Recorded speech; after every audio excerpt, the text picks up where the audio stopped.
Hello, everybody. It's the first leadership lounge of the year, so we want to wish you a happy new year. I'm happy to co-host this leadership lounge with Tove. Hi, Tove. Hi, Lawrence. So I don't know, Tove, if you have specific traditions, when you jump into this new year. I've heard that some people in Denmark are jumping from chairs. Is that right? I didn't know that. Maybe I missed something important. I know there's some people that jump in the sea no matter how cold it is, but I'm not. I like hot water. But what do you do? What do you do? Well, in January we use I think it's in different countries, but in France we used to have a specific pancake or galette. We call it the King's Galette.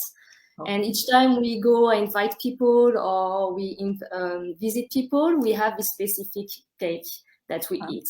Nice. It's the tradition of the beginning of the year. Always about cooking in France, it's always all about cooking. Yes. Yeah.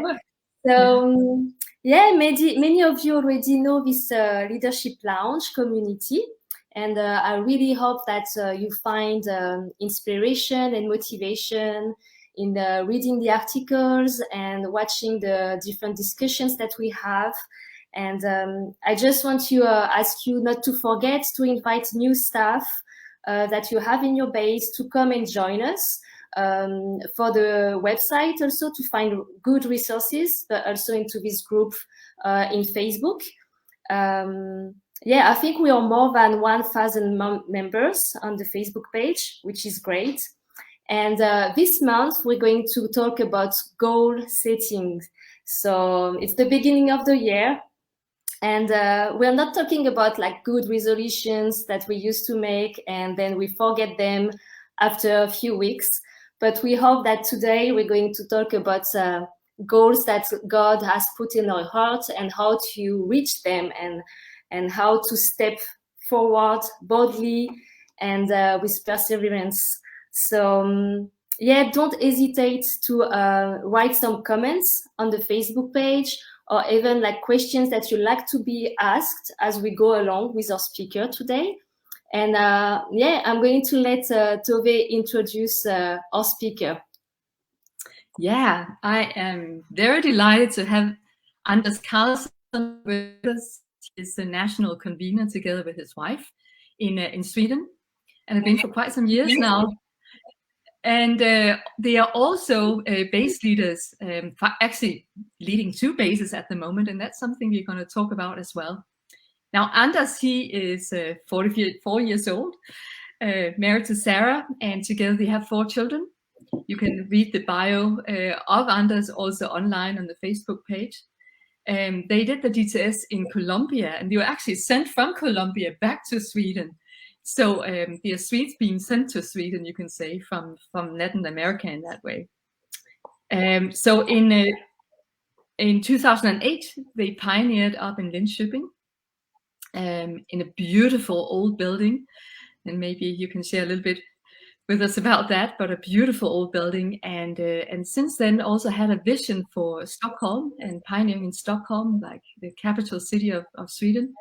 And just started there, not many months ago, in the very heart of Stockholm. So right now it's actually like it's one base with, or you can say one ministry with 2 bases. You'll just hear more about that. And just very keen to hear the story also from how you moved with vision and steps and goals, toward really moving into Stockholm too. Anders, he's also a very keen sports fan. Now I should know which team it is. Do you have? Oh, thank you there.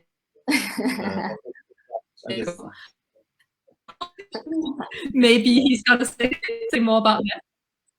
And he enjoys playing golf as well, but also just spending time with family and friends. So that's just a little bit about Anders. We worked together in Sweden for a time, and I know one thing about Anders too is he has a keen eye for quality, and he wants things to be good and beautiful. So I forget what project you had going at Westerness at one point, but that was a new, not new beginnings, new, what was it? Better place. Better place. Better place. Yeah. Better place. And then we restored a building, So a visionary like that, and he is making spaces better, I would say. So welcome, Anders. Thank you so much. So maybe we could just simply start. Oh, welcome. You're welcome. Maybe we could just start by you actually sharing maybe your broad strokes of your YWAM history. I said Colombia and Sweden, but just your broad strokes of your YWAM story, journey. Yeah, that's fun. No, it's really fun to be here. It's really fun to be part of the community of learners in Europe. I really appreciate this space in that way. Also, I really think we can learn so much from each other. So thank you also so much for running this and facilitating this. It's really good to keep learning from each other. So, but yeah, my YWAM story, you pretty much summed it up, Tove. So it's very cool.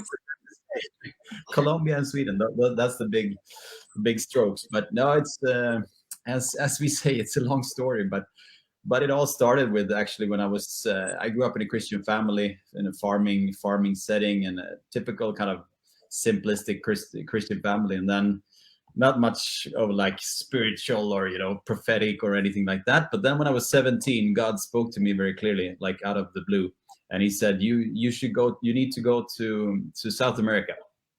And it was so clear, so I didn't know.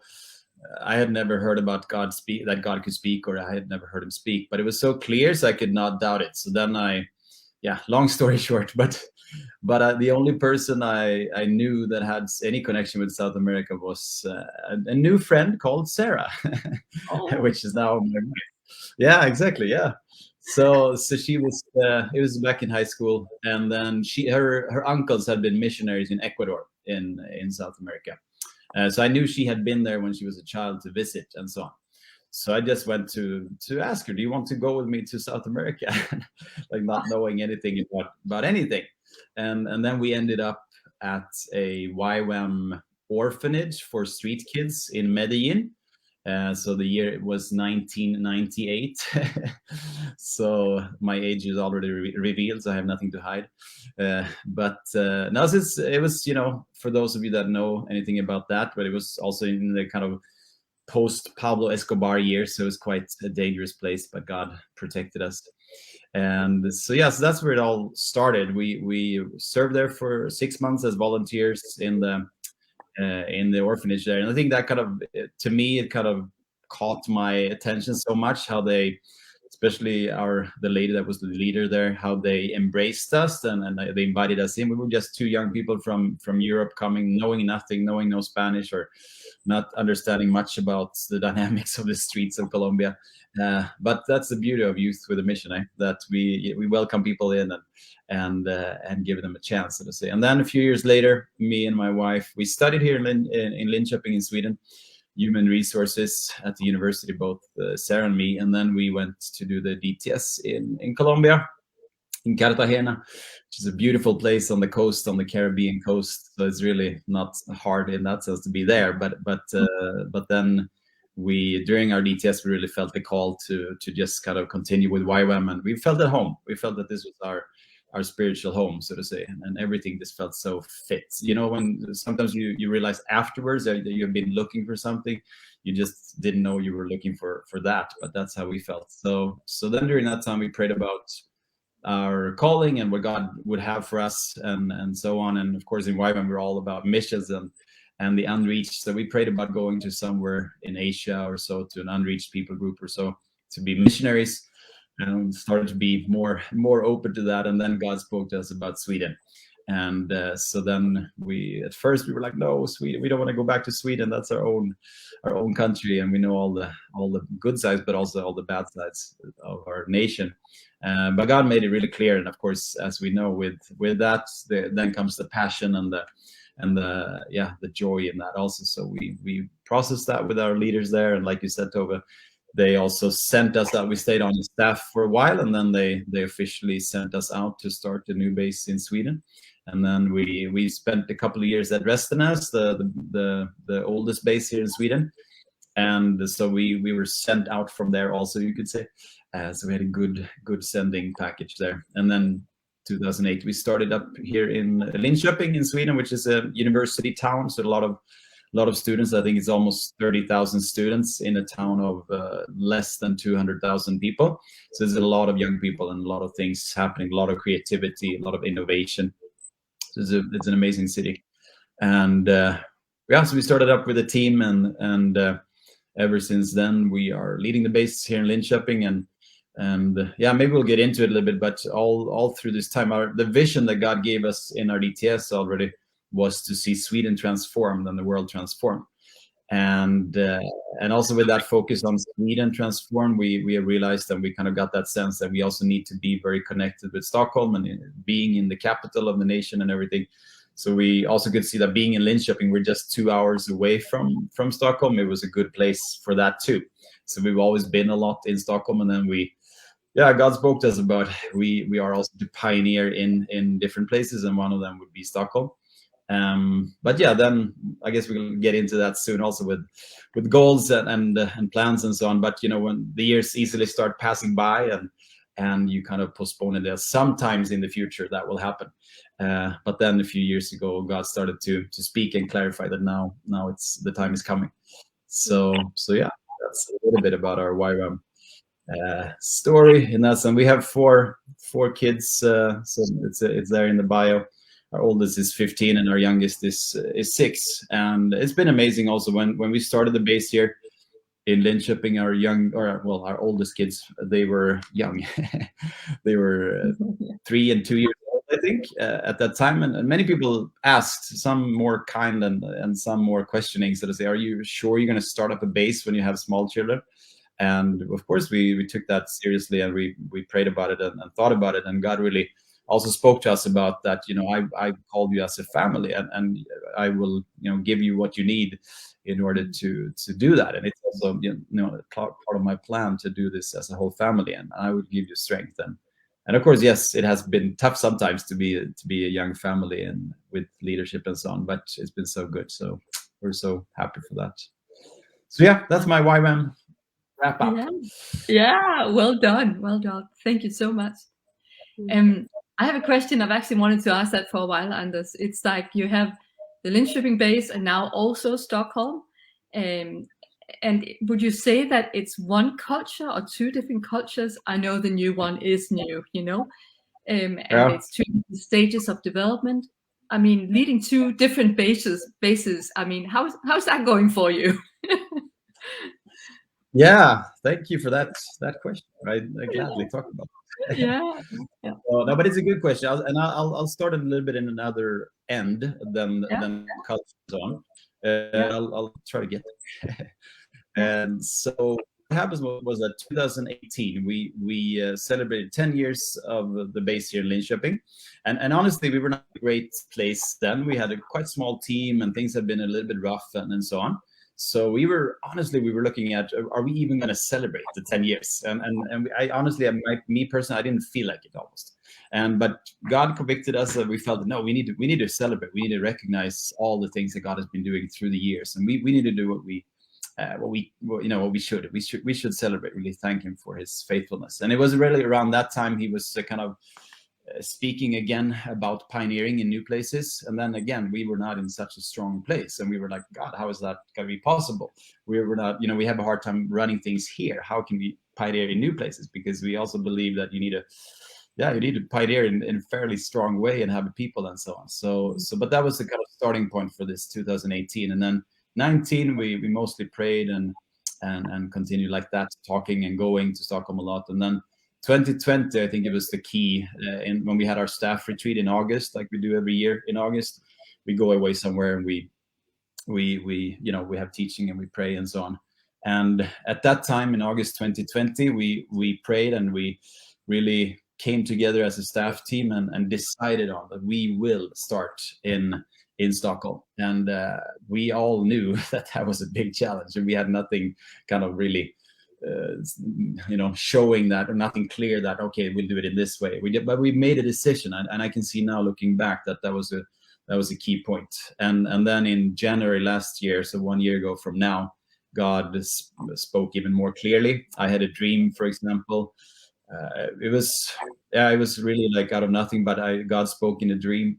Someone told me that's a good sign that you're getting older, because God will speak to give older men dreams. And no, but God said, you will sign a contract in Stockholm before the year's end. And I was so shaken by that, and I wrote it down, and I was like, God, is it really you? And it was in, during nighttime, so you kind of think, did I make this up? And we had nothing really on the table. But then a couple of weeks later, in the end of January, Sara and I went up to Stockholm to meet a couple of friends to kind of continue to build relationships and to start looking for places. And I also, to myself, I thought that, well, at least it's a full, we have a long time. It's only January, so we have a whole year to look for a place to rent if we're going to sign a contract before the year ends. And then in that fika, as we say in Swedish, the coffee time we had with our friends, then in the middle of that conversation, the man says to us, well, why didn't I think about this place? And then we go like, which place? And then it's what is now the house that we have for the base. And it was just a few blocks away. So Sara and I walked over there to look and to pray, and we kind of felt in our spirit that this was it.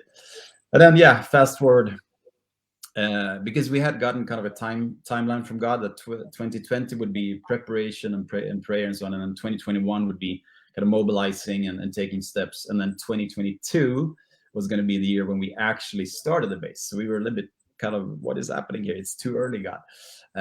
But he, for some reason, I guess he wanted to speed us up a little bit. So then we got in touch, and it's the Salvation Army that owns this building. So we started to negotiate with them about the contract and everything. And then they wanted to rent it out as soon as possible. So then we started to rent in August this year. No, this past year, 2020, of course. Since then, we're there. And it's we should have a photo maybe, but it's a big and beautiful house right in the city center of Stockholm, and it has almost 600 square meters plus basement and so on. So it's really big. It has some different apartments and a big kitchen and everything. It's like if we would have kind of put a list down what we would have wanted, this is it. And also being in the city center is something that we have kind of had this conviction about, that we should be downtown. But honestly, when we started this process, we were doubting a lot, and we were like, no, but we can start in whatever apartment out in whatever suburb. And of course that, always need to have that willingness. But I think in one way it was also God showing us, ye of little faith, kind of thing, kind of showing us that nothing is impossible for me. So we just started in August, so it got a little bit speeded up, so to say. So what we decided to do, what we felt as we prayed into this, was that we are going to be one base in two locations, in that sense of being like one entity in that sense. And from in all of our team, that was kind of the feeling that we had and the unity that we had around that. So since August, we've been there with the kind of different setups of teams during this time. We've been there with the DTS, for example, the September DTS, for a few weeks, having classes there. So we haven't really started to build the culture in each place so much yet. So getting to your question there. So, but from this summer, me and my family, we are moving up there. So we're going to be the local leaders there, and we're having a leadership team that will continue here in Linköping. So I think from that's going to be really interesting if we turn that question around. How, of course, we're going to kind of try to have a lot of the same DNA and everything, but of course with time the culture in the different places will develop in different directions, and I think that's really I really look forward to that also, because of course we want to try to keep some values and so on, but it's also cool to see how with that freedom how things develop in different directions. So that's where we are a little bit. Wow. And so how many are you in your team, the staff team? Because we are, I think if I count correctly, I think we're 17 people, 18 maybe, 17, 18.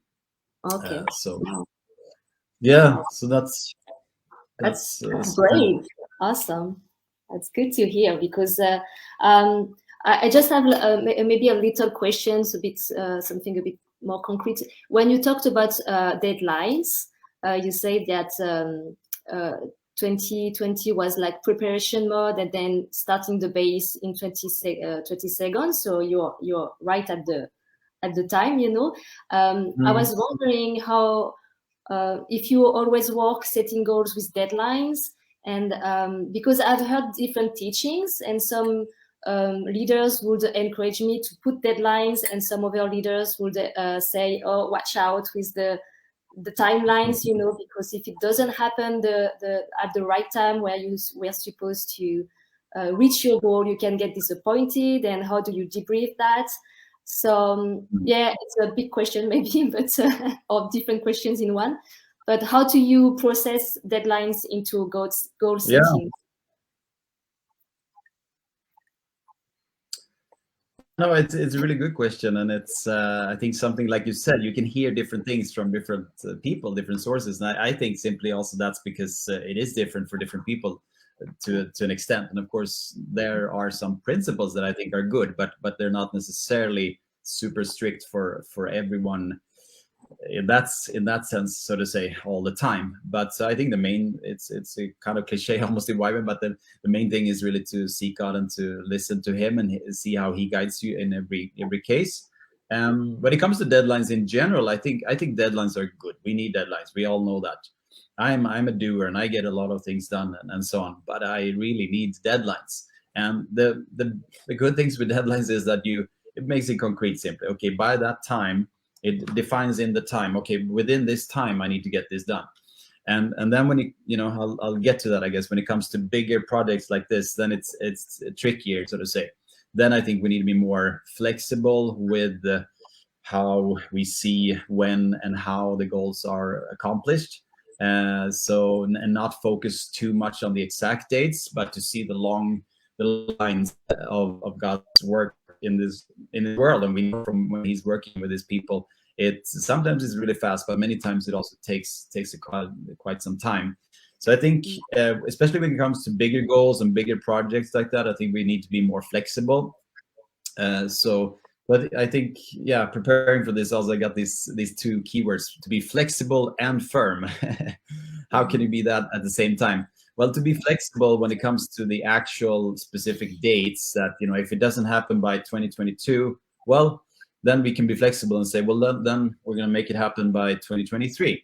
But be firm in the plans that God has for us, that if he has said that we're going to do this, maybe we got the timing a little bit wrong, or maybe there were some circumstances or this or that, so to say, but let's not give up and kind of lay down the plans that God has been speaking to us about. So I think that's a kind of rule of thumb that we can use, so to say, that we need to have deadlines, and I think it's good. God is a God of times and timing also, and he works in times.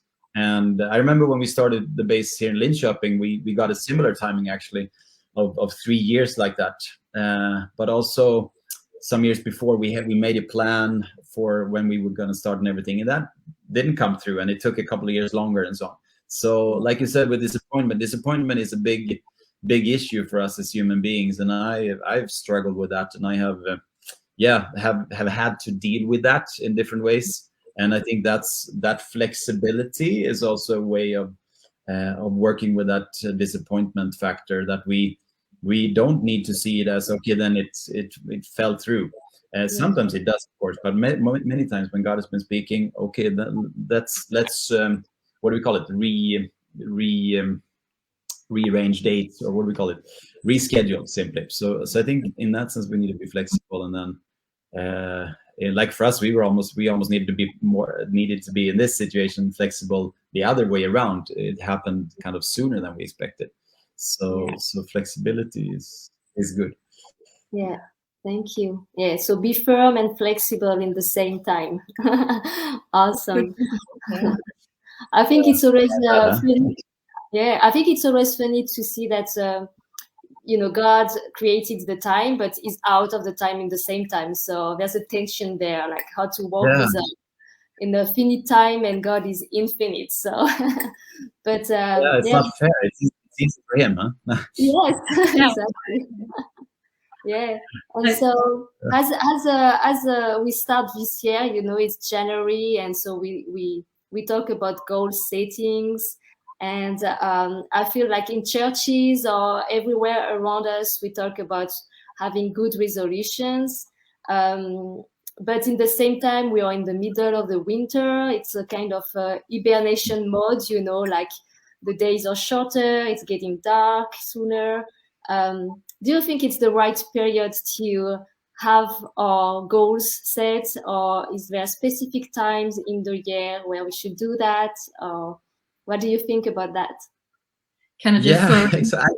throw in, Anders? Yeah. The thing is that your two hosts here, we both struggle with the dark winters, and we think we would make better goals if we waited until spring. Yeah. Yeah. I can hear between the lines. Now it's on. Yeah. Yeah. I don't know. Maybe I'm not able to address that part so much, but I think that the calendar year is good. I was going to say, when it comes to New Year's resolutions, I'm not the guy. I'm not the person. I don't do that. I don't know. I'm very competitive. I love goals. I love to set up things. But New Year's resolutions, I don't know. It just doesn't really. I'm more of like a continuous guy. I constantly am up to things, so it's not my cup of tea. But when it comes to goals for the year and so on, I think that's flexible too in the way that God wants to do it. If He wants to give you that in the summer, that's good. But I think, of course, God has set the times with, as we know, with the days and the months and the years, and there is a time frame that He has put into that. And I think in that sense, it's a good opportunity simply to take the calendar year. And what I try to do personally, and what we do also in our team and so on, is that especially like in December and going into January, that we really seek God and pray for the coming year with expectancy also to see what comes up and so on. But I don't see it as static as that. Like I said, we are a kind of ministry cycle. We start up like the ministry year in August, so then we kind of really set the goals and so on for the coming year from that time. So it could vary a little bit. So Yeah. But yeah, it is good to take a chance to kind of take the year as it is and to really ask God for words and for clarity, for even specific things that will be achieved. In the other end, we always also try to evaluate and look back and both for for Thanksgiving, to give thanks to God, but also to look at, okay, what was actually accomplished and what how have things gone. So I think we've been learning a lot from that. So I think that's something also, if you look at it from the other end, so to say, I think that's a really good practice. Yeah. Thank you. Yeah, if we can jump into the context we are in, like setting goals with this chaotic season with the COVID. I feel like it's been 2 years that we've tried to plan events, for example, and then the restrictions of the government changed, and so we have to readjust or cancel some events. And can you give us some tips, I would say, or some input of how we could surf on this chaotic wave nicely without losing the momentum and motivation, but in the same time not like pushing too hard and getting burnt out with trying and trying again, No, it's an excellent question, isn't it? The question that we all have, but we've all been wrestling with it. So it's needed to talk about that. And YWAM is all about waves, right? So we need to be kind of talking about these waves too. No, but I think it's how to say, yeah, like you said, it's a lot of those issues. And I personally have been involved in many of those events that we have been planning. And we were going to have a big youth meeting in Stockholm, for example, March 2020, when the pandemic started. And it was here in Sweden. It was really about days that it was just kind of days before the event, with a few hundred of youth would come and so on, that we had to cancel. And that one was really tough for me, honestly. And then, of course, with the pandemic, we've also started to learn how to handle it and learn how to go about it.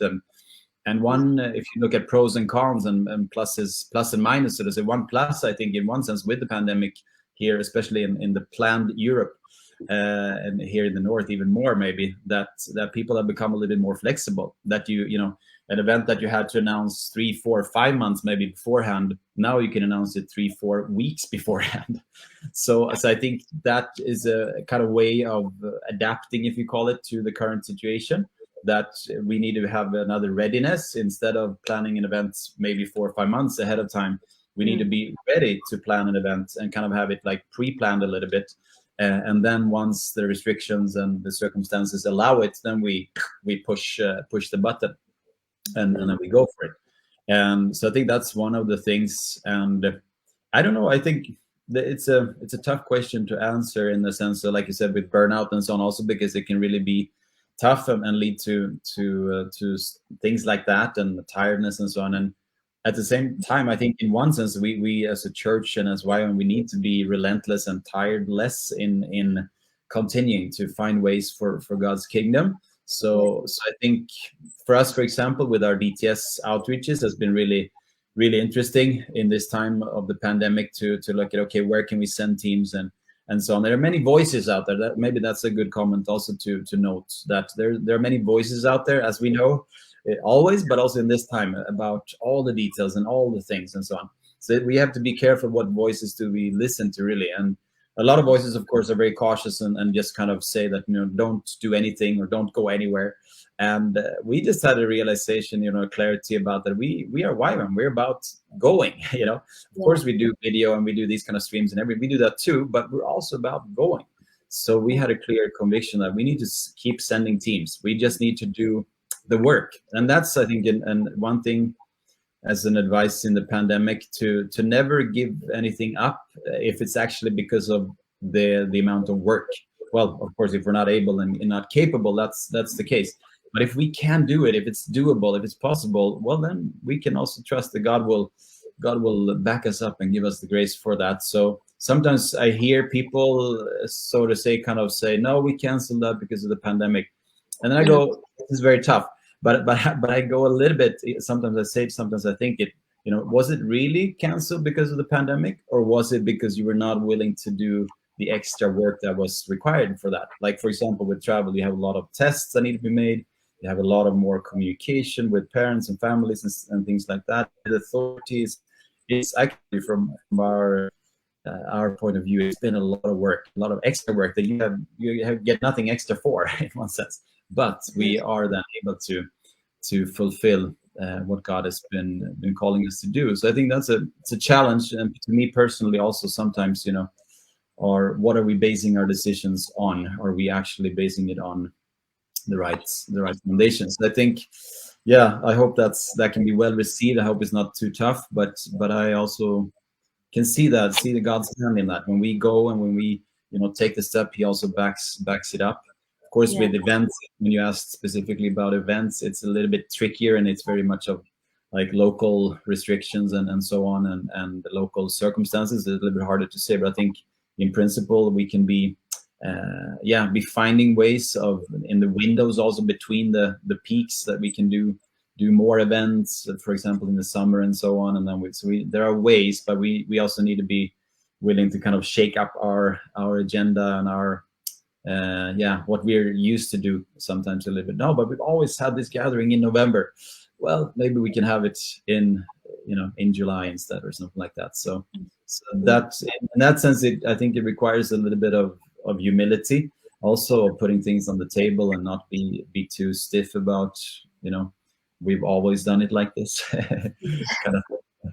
Yeah. So, yeah, I've been thinking of that too, that if nothing else, then COVID has made us more creative, I think, actually, in finding creative other ways of doing things. And what does it mean to be cautiously, you know, kind of courageous, that to put two sort of opposite words together. But it's, find ways of doing things and not using COVID as an excuse for not doing anything. That was a good line in there. Yeah.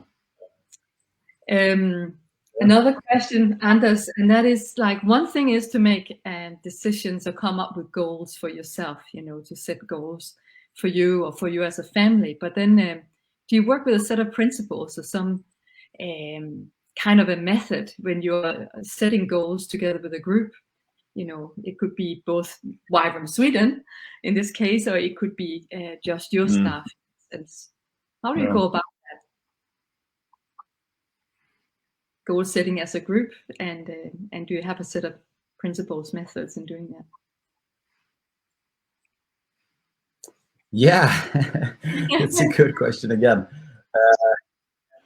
To be honest and to be straightforward, I don't have a set of principles, but I maybe we can write them down from this conversation. I don't know, but it is a really kind of exciting and also kind of sensitive thing in that sense of making decisions together and kind of setting goals together. I think when it comes to goals in general, both individual and group, we've all heard this a million times, right? But they need to be realistic. And that sounds so boring, right? But you know, being realistic is not actually boring. Being realistic is about knowing the reality that we are in right now, but also understanding the reality that we want to see in the coming time. And because only when we understand the reality we're in now, we can also kind of understand what needs to change and what needs to happen in order to get to a certain reality in the future. So yeah, so I think everyone, like also like in a group setting like that, in a team setting, everyone is looking for the question kind of in the back of their mind is a lot about actually, is this realistic? And then as Christians, we know that realistic doesn't only mean what is kind of possible with human means, but we count on God, and we count on, you know, his power and his supernatural intervention and action in things. So it's, when I say realistic, I don't only mean like what we can touch and see physically and so on and so on, but you know, counting with God. But if we say it like that, counting with God, is this realistic? And if it's too, you know, that's typical when it comes to setting. If it's too high goal, or if it's like too unrealistic in that sense, people don't care about it. People don't find it inspiring or motivating and so on. So that's something I think we've seen. Sometimes I have kind of thrown something out and tried it out, and people go like, yeah, officially maybe they say, yeah, that sounds very good, but then no one cares about it. So I think I don't know if that's a principle, but I guess it is, in the sense of it's so relational. It's so much about talking things through, and it's so much that processing that gives the ownership to goals and to plans overall, and to kind of making decisions of going into things and so on. And so I think that's a goal in goal setting, right? To have ownership. Yeah, that's right. To have ownership, and that everyone would kind of own this. And I have no better way of describing it than that it's that kind of delicate process of, I think for us as leaders, this is leaders lounge, huh?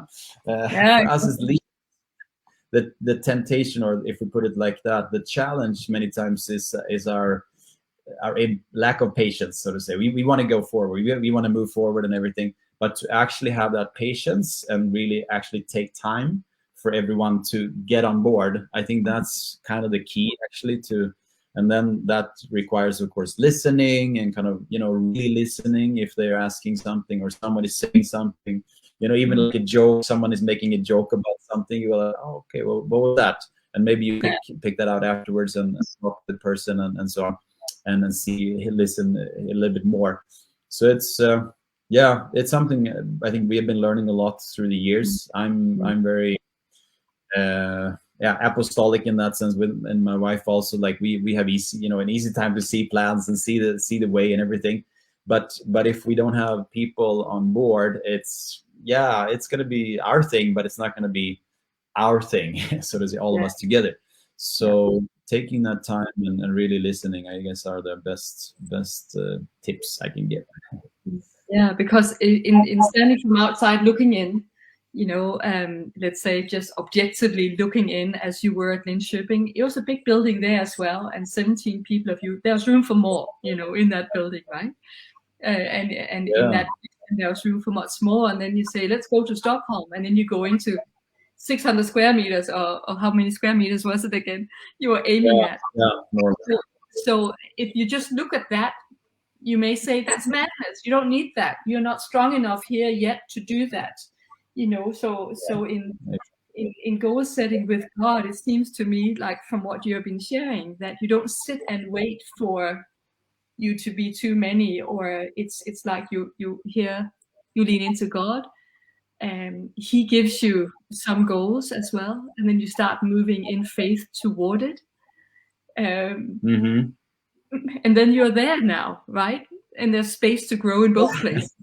It's no, exactly. And I mean, it's almost feels bad sometimes when you're almost like surprised by God's working, but it's not a surprise in that sense, I guess. It's not like we're totally shocked, but it's of course we are really amazed, and I guess that's a better way of saying it, to be in awe of what God is doing. But I think that God is, giving us that little factor also of being surprised and being amazed, and but yeah, it's so easy to base our decisions on what we see here and now, and then take it from there. So I think that's something to, like you're saying, Tove, to really look out for, that we're not basing our decisions on what we see around us right now or what the experience is. That would be the normal tendency that and of course there's wisdom in looking back the line, but our past does not determine our future in that sense. So yeah, and I was thinking about that. Sometimes when we talk about goal settings and decision making, sometimes people, when we talk about determination, about being determined and like being really, once you have decided something, you continue, you go for it and everything. And I think, like you said, Tove, also that we go together with God in these things in faith when He has been speaking, and then I think for us as Christians and as YWAMers, that's where we need to find our determination. Our determination cannot only be based on pure like willpower, like, okay, I'm gonna do this, but it needs to be based on conviction, really, that we have conviction here in our heart, so to say, here in our heart about this will happen, and we can base that then on that God has been speaking, and both to us directly like that, but also in the Bible, that we have His word. We can know that this is going to happen. It might be hard, it might be take longer time or whatever, but it will happen. So I think we cannot try to just kind of pressure ourselves like, okay, now I'm going to decide. If we don't have conviction, which is really connected with faith, then we're going to be fake. So what do you sorry. So Anders, what do you do? Let's say if 16 of your staff, you said you had 17, but if 16 or 15 of your staff says, yes, go Stockholm, this is, we are on board, and the last two, you're like, just can't see it. We are all wired differently, some are leaning forward a little bit more, and then you have two that are just not quite there. How do you, are you waiting for everybody to be fully on board before you take some steps, or how do you go about that? And how do you deal with the inner tension? Because you're already there in your head, I would imagine. Yeah. So if you can talk just a little bit about that. No, exactly. It's a delicate issue, and I think when we talk about unity, and the Bible also refers to this in Ephesians and Philippians, for example. When we talk about unity, it's not necessarily about agreeing on everything, like thinking exactly the same and having the same opinion about everything. So I think the unity that we have and that we build needs to be deeper than that. I would hope that person or those two people or whatever, so to say, would be out of that place of unity and generosity, would be able to say, I'm not quite following this, but I'm fully behind it. You guys go for this, something like that maybe. But of course, again, like we said before, the processing and the talking and the listening would be something really key, of course.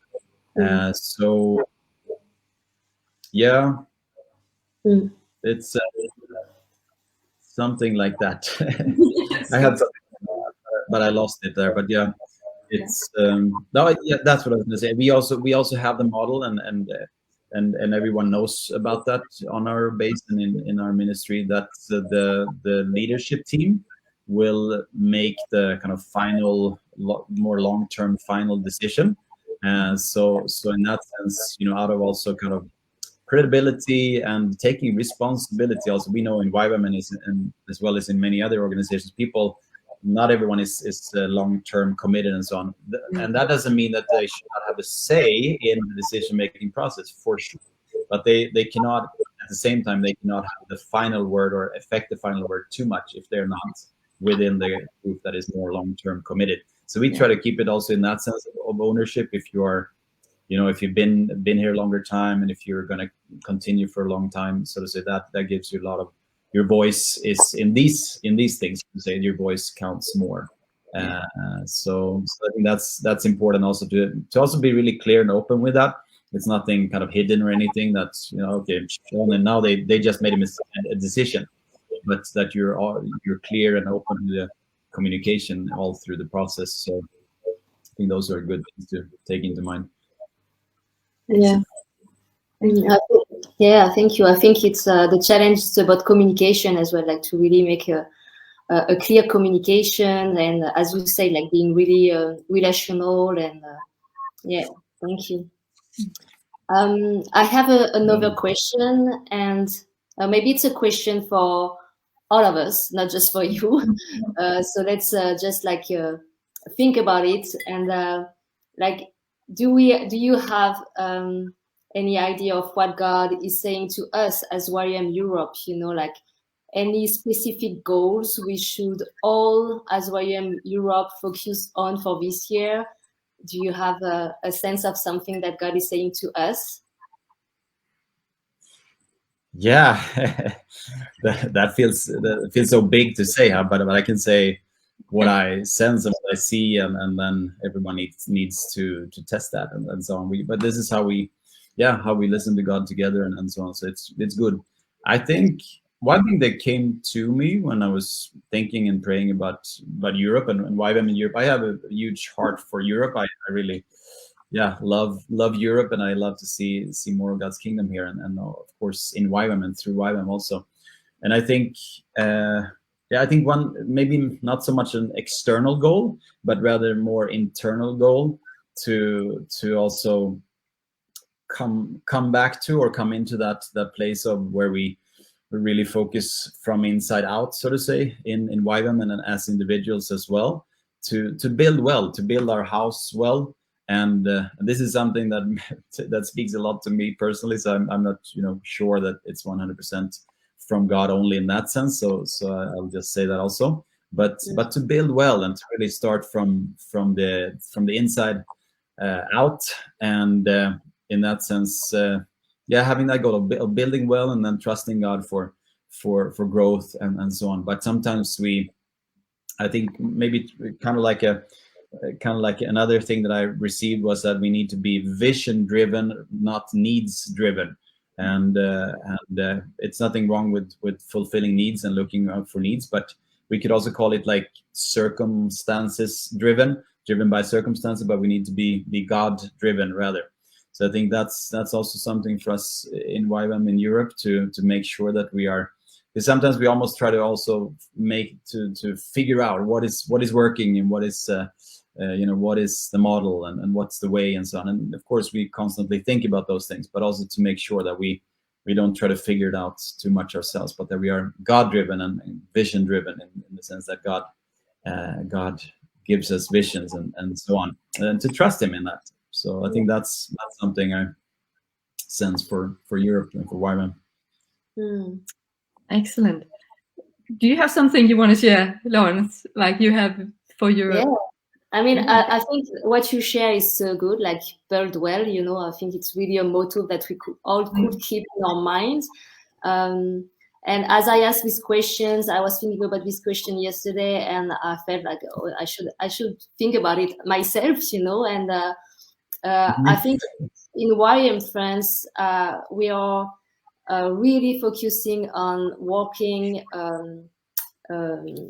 hands to hands with the YWAMers in the spheres, and it's something that we want to focus on a bit more, and like really put the teaching of Lauren Cunningham on reaching the spheres, to really put that into practice. So I think our direction for this year, and maybe it's something that could be a direction for in Europe too, is like to really gain in partnerships with YWAMers in the spheres and build bridges between the organizations and the movements of YWAM.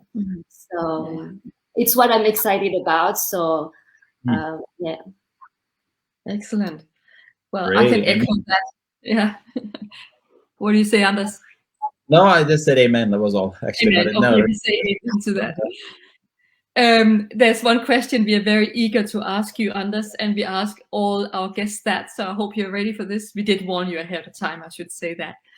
We call it the mistake question. But would you be willing to share with us a mistake that you have done in ministry that we can learn from, that you have learned from, but that we can learn from? Yeah, I'd love to talk about my mistakes now.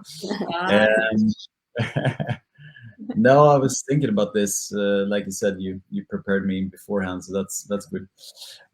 So I think the one I'm thinking of was when we pioneered here in Linköping. It was the early years, so to say, the second or third year after, just having been here for a couple of years. And like you said, Toby, we moved into this this big old building and so on. And at that time, I kind of had my own time plan and my own kind of goals and so on that I wanted to see the ministry grow in a certain way and so on. And so we started to start up a lot of things, to start up different teams and work at the university campus. And we had DTS and we had many different things going on. And we also had a big building project and renovation project and everything. And I simply took on too much at the same time. And I wanted to kind of force God's will into my time frame, so to say. And it got really too much for me. And I really got super tired after after some time. And for quite some months, I was really, really not doing well at all. So, I could hardly work really well at all and or do much at all, so to say. So yeah, I don't know what the advice literally says, but try to not try to do everything at one time if it's not God saying that, but also to not try to push God's push your calendar or your agenda onto God. No, that's very good. We can all learn from that one for sure. Yeah, and I mean, speaking about goal setting and these things like today, right? Like I said, with humility also too, that is such a key factor to not and it's a fine balance, like you understand. And for me, as a very driven person, I love to push and I love to but not in my own timing, in my own strength. That is so key.